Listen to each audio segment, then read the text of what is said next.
ছোটবেলা থেকেই ছোট মাছ আমার খুব পছন্দ।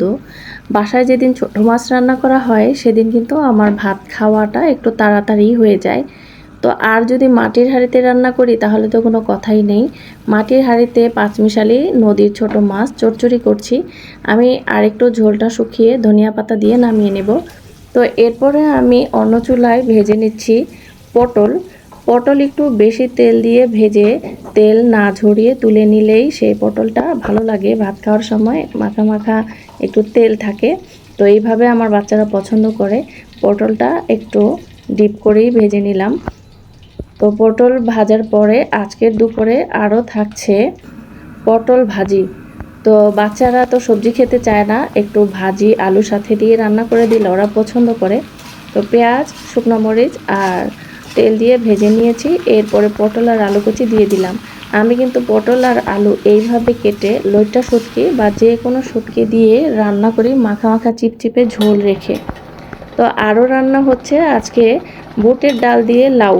বুটের ডালটা প্রথমে মাংসের মশলা দিয়ে কষিয়ে প্রেসার কুকারে একটু সেদ্ধ করে নিয়েছি। এরপরে লাউটা দিয়ে রান্না করে নিলাম। চাইলে এখন বাগারও দেওয়া যেতে পারে, কিন্তু আমি সব মশলা দিয়ে কষিয়ে রান্না করেছি, বাগার আর দিব না। তো বুটের ডাল দিয়ে লাউ যেমন ভাতের সাথে খেতে ভালো লাগে, তেমন রুটি পরোটার সাথেও কিন্তু অসম্ভব মজার লাগে। তো আমি এই ফার্স্ট রান্না করেছি, এখন থেকে দেখছি মাঝে মধ্যে এটা রান্না করতে হবে। খেয়ে আসলে সবাই মজা পেয়েছে। তো যাই হোক, দুপুরে রান্নাবান্না শেষ। আজকে যেহেতু নদীর পাঁচমিশালি ছোটো মাছ রান্না করেছি, একটু আগেই খিদা লেগে গিয়েছে। তো আমি খেতে বসেছি, সবাই আমার সাথে খেতে বসেছে। তা আমি কিন্তু ছোট মাছ খাওয়ার সময় কোনো বাছাবাছি করি না, কাঁটাসহ এইভাবে আস্তই চিবিয়ে গিলে ফেলি। তো আমি হচ্ছে একটা ছোট মাছ খোরও বলতে পারেন। ছোট মাছ আমার খুবই পছন্দ। তো দুপুরে খাওয়া দাওয়া শেষ, একটু রেস্ট নিয়ে বিকেলে বাদাম ভেজে নিচ্ছি। আমি আবার বাদাম ভেজে ভেজে কৌটায় রেখে দেই, এয়ারটাইট মটকা সহ কৌটায়। তো আজকে বাদাম শেষ হয়ে গিয়েছে। ছেলে 2-4টা খায়, অথবা ছেলের বাবা বা যার খুশি তার যখন খুশি তখন যে খায়, যার ইচ্ছে। তো বাদাম তো বালো দিয়ে ভাজা হয় বা তেল দিয়ে, আমি কিন্তু লবণ দিয়ে ভাজি। লবণ দিয়ে শুধু বাদাম না, অন্য যে কোনো শুকনা কিছু আমি বাদাম লবণ দিয়ে ভাজি। তো লবণটা আবার সংরক্ষণ করে রেখে দিই। তো একটুখানি বিকালে শুয়েছিলাম বিছানায় রেস্টের জন্য, মেয়ে আবার ওইদিকে হাতে মেহেদি দিয়ে দিল। তো এখন আবার বের হয়ে গিয়েছি।